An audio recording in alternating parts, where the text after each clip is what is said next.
P4SecuritySolutions.com. This hourly segment is brought to you by Goldilocks, offering smart security systems to homes and businesses. Call Goldilocks at 708-889-5600. Now, from the Signature Bank Studios. This is Chicago's Morning Answer with Dan Proft and Amy Jacobson on AM 560. The Answer.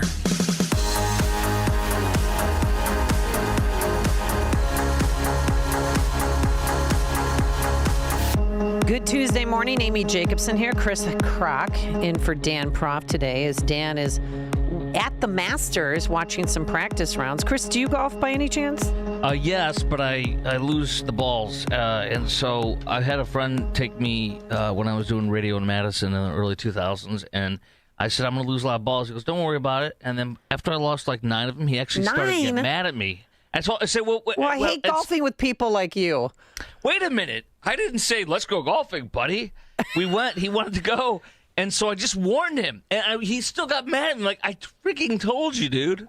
Wow. But I also, a quarter or half the time when I hit, it's good. It's very deceiving. It's like bowling. One of every 5 is good. The rest of them are horrible. Well, those good shots are what keeps you coming back. So Dan's there today, tomorrow, and then he'll be back on Thursday and Friday. So that's good. There's a new way of policing. I don't know if you've heard, but the village of Winnetka has augmented their police force with P4 Security Solutions. Here's their police chief. The primary goal here is not to replace the police department.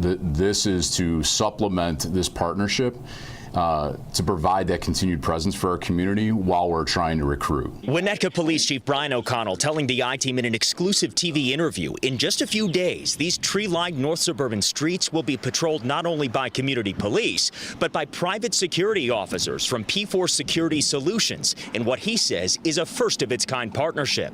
They could assist us with perimeters for securing an area with the presence of our law enforcement team, directing traffic for us, following up in areas where we may have an alert or a suspicious vehicle seen. 2 P4 security officers will work the overnight shift. When I saw this story, I was like, what is going on here? Why don't they just hire their own police officers? So with that, let's welcome to the program. I do believe this is your first time, and you're actually in studio. Steve Vitale, did I pronounce your name right? You got it right. I got it right because I'm the name assassinator. He's Executive Vice President and Principal of P4 Security Solutions. So let's start with that question. Why didn't they just hire their own police officers? Why did they need to call P4 Solutions? Yeah, there's a manpower issue, and this isn't just happening in Winnetka. This is happening all over the country. Population's been increasing dramatically over the last 20 years. Police resources have been declining over the last 20 years. So how do you fill that gap? It's public-private partnership, and we're filling it with active law enforcement officers that work for P4 today, so they're working for other departments. But in other areas, we use off-duty retired police officers. Okay, so in Winnetka, how many employees are helping police? Yeah, it's a great question. The mean, mad streets of Winnetka.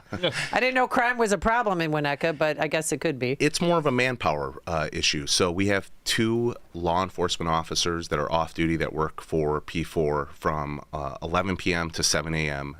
In 2 security vehicles that are marked, co-branded with Winnetka and P4 every single day, 365. So there's co-branding on the car? There's co-branding. Because they're law enforcement? Well, we don't want to be mistaken for the police. These are off-duty retired police officers that are working in a security capacity. They're not working in a law enforcement capacity. So their job really is primarily to observe, report, and deter. Do they have their concealed carry? Because hypothetically, what if they were shot at?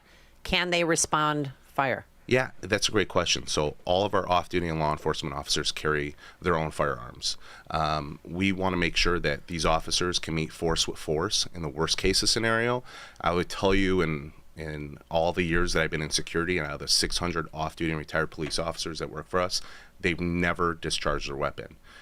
And that's why we put law enforcement officers in these scenarios, because we want to ensure that these guys don't discharge their weapons, and they're very good with de-escalating situations. So that's the worst case scenario. Well, is this a temporary situation, or is their police chief, Brian O'Connell, working on hiring other officers? I think this is a temporary situation. I think this is a stopgap.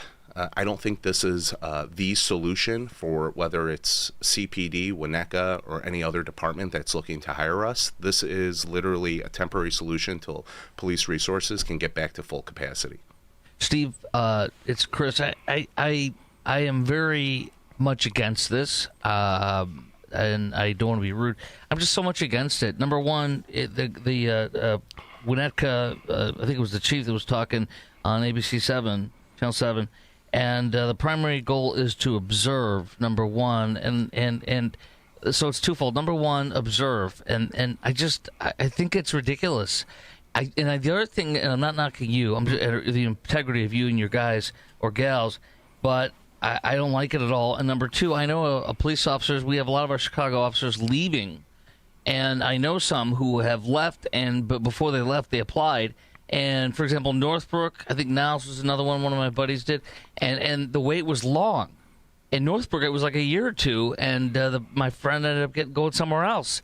And so I don't believe this. And I'm not knocking you again, please. I'm not trying to attack you. Yeah. But Winnetka, I mean, we used to go play. We talk about law enforcement issues. Amy, we used to go there and do stupid things, play volleyball on the beach, and such, and hang out after hours. But I mean, not bad stuff. But anyway, so I just don't buy this crap that you can't get the officers, not you, but I mean them. Yeah. And so. No, we've had a lot of naysayers. We've had naysayers from the beginning saying that they don't support, and a lot of the naysayers end up becoming the biggest believers, because the reality is if you're short on manpower, okay, and an officer pulls somebody over and has to make an arrest for whatever that reason is, that officer is tied up for the next 2, 3, 4 hours. You're taking them off the street. So who's patrolling the business district? Who's patrolling the schools? You have to have an extra set of eyes and ears. And I'll tell you, getting a law enforcement officer, some of these guys and gals that work for us, they're anywhere from patrolmen that have been on the job 10 years all the way to retired chiefs of police. So you're getting very highly effective, trained officers. Yes, and even in a police capacity, their first job is to observe and report and deter. So we're taking that instance, but if something were to arise, we're not replacing that police officer's authority. We're making a verified judgment in that moment, calling Winnetka PD, and they will make the arrest, and they're going to support us on scene. Do they have any arresting powers? Yeah, so that's a great question. They can detain, Okay. but they're not going to arrest. We still want the Winnetka PD to arrest these individuals, and that's because of the statutes through the IDPFR. We're regulated under the state of Illinois, and we want to ensure that our officers aren't making these arrests. They can detain, which is a very rare scenario, but they will not arrest. We still want Winnetka PD to arrest. And you're in other parts of the city. I mean, obviously, crime is off the charts. My neighbor was, hit a gun put to her head. She was robbed because they followed her home from the ATM on Irving Park. And It's called jugging. Oh, okay. Well, all right, chug this. But anyway, so No, it took an jugging. hour 42 for police to get there because she wasn't shot. Yeah. She was shaking. And the guy, she said the 13-year-old kid had no soul. Yeah. That he was just completely soulless. And he even told her, stop crying. That's So a she's like, scary you're robbing me situation. and now you're telling me how to feel? I mean, it's crazy. But are there other neighborhoods in Chicago that are using P4 Security Solutions? Yeah, that's a great question. I'm sorry about your friend, too. So we're in Lincoln Park, Bucktown, Streeterville, and a few other areas. But what's different is those are private associations that have hired us. And the reality is we didn't really know if this program was going to work. So we launched it in Lincoln Park about 5 years ago. And what we ended up doing was we hired a deputy chief of police out of Skokie, who's our director of intelligence. And what he does is he populates the crime data that's publicly available to every citizen. And he's able to tell us when to patrol, what type of crimes are occurring. So it's more of predictive analytics. And then we put our patrol hours based on the crime data that we're basically getting from CPD in these areas. So what we've seen is in every instance that we've patrolled, either crime has stayed flat while crime in the city has gone up, or we've reduced it upwards to 18%, 20% in the patrol hours that we're patrolling. And none of your security officers have ever been fired upon? No, thankfully. Or their cars keyed, or No. like threats, people going up to there? Because I can't imagine in Streeterville, I mean, the Inn of Chicago there, where they had a lot of migrants or illegals, whatever you want to call it. They're pretty aggressive. Yeah. And they were partying pretty hard because I was at Northwestern Memorial Hospital for a while and just saw the activity and could not believe what's going on luckily, everybody's out of there. Yes. And the owner of that hotel made millions and millions of dollars. Yeah.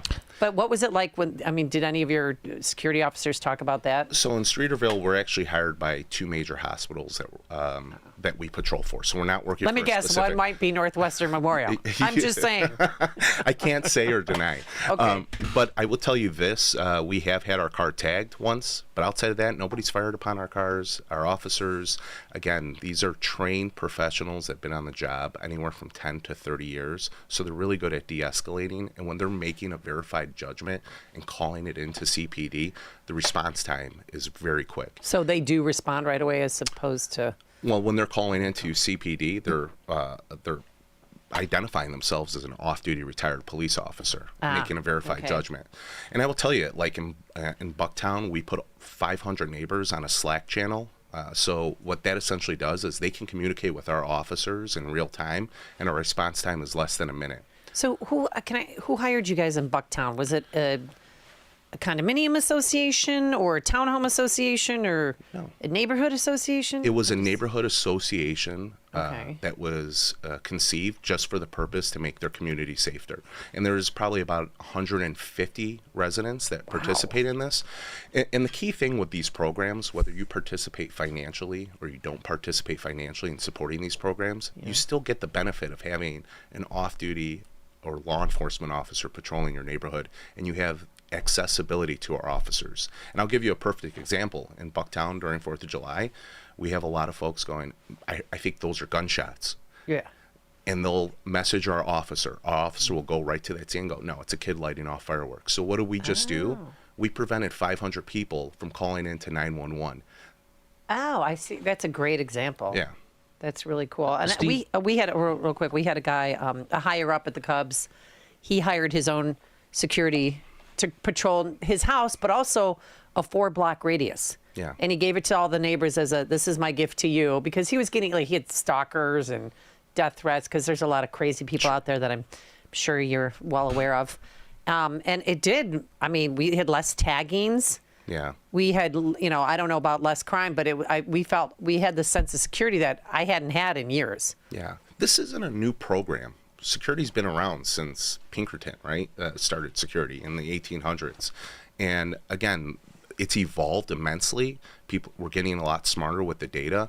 But again, this isn't the solution to just say, hey, we're going to supplement your department with private security. I think it's part of the solution. It's going to take a lot more to get these police resources back up to a capacity where people feel comfortable relying on the police. Yeah, and you had mentioned before the interview began that never did you imagine a commander of a police department calling on you guys to help out, right? Yeah. Or am I misquoting you? No, so when we start these patrols, the first thing that we want to do is we want to talk to the aldermen and alderwomen in the town to let them know what we're doing. The second thing that we do is we'll actually go to the district, talk to the beat sergeants, the patrol officers, and the commanders in these areas. And if you said 5, 6, 7 years ago, I'd walk into a commander's office and said, hey, we're going to basically help be a liaison between the community and your department, I would have said you were probably going to get thrown out of there. They wouldn't want private security patrolling the streets.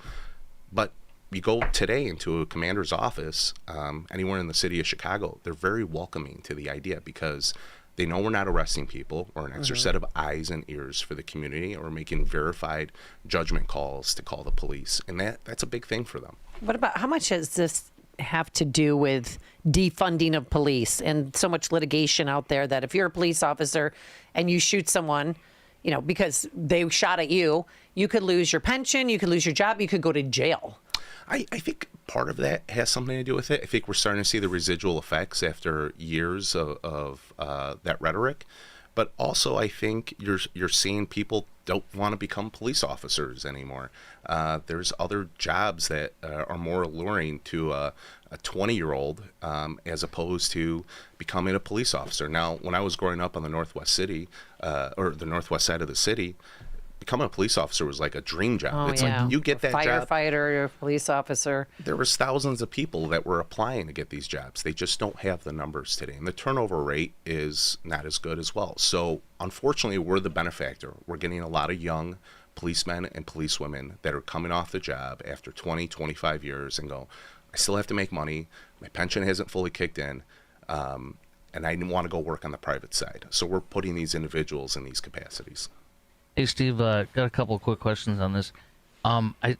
Do you know why? I mean, when they say there's a shortage, I'm hearing the opposite from our officers, that they're applying to these departments, some of them who are leaving Chicago, and they're not getting calls for a while, and then finally one of the suburbs scoops them up.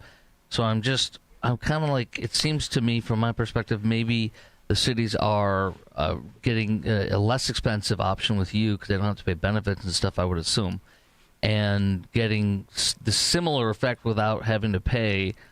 Are you guys replacing the officers when we see that some of these guys are applying, they're not getting hired for a while? No, I think there's still a lot of people applying, but what's happening is you have departments that are recruiting from each other.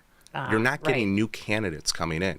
I can tell you 3, 4, 5 years ago, you had a billboard on the Kennedy Expressway with a police car in Fort Lauderdale saying, "Come over to Fort Lauderdale. Yes. We're gonna Give you a bonus. Like, weren't they paying them $10,000 to $15,000 to move? Yeah, $15,000. They were going to honor their pension, give them a bonus. So you have this these departments fighting for the same pool of officers. It's the new recruits that they're not getting into these departments. Okay. All right. That makes sense. Steve Vitale, well, how can we reach you if anybody's interested in getting security for their neighborhood or You could their own personal home? Yeah. But I have Goldilocks security system now, so I don't need you guys anymore. Thanks. No offense. You can reach me at p4companies.com. All of our information's on there. I'll be more than happy to help anybody that's interested. All right. Thank you so much for joining us. Appreciate it. There's only one radio show in Chicago talking about today's biggest stories and telling you what they really mean. That show is this one, Chicago's Morning Answer on AM 560. The Answer. Men, are you over 40? Are you struggling with low energy? Low T Center's testosterone replacement therapy is the solution. Hey, it's Dan Proft.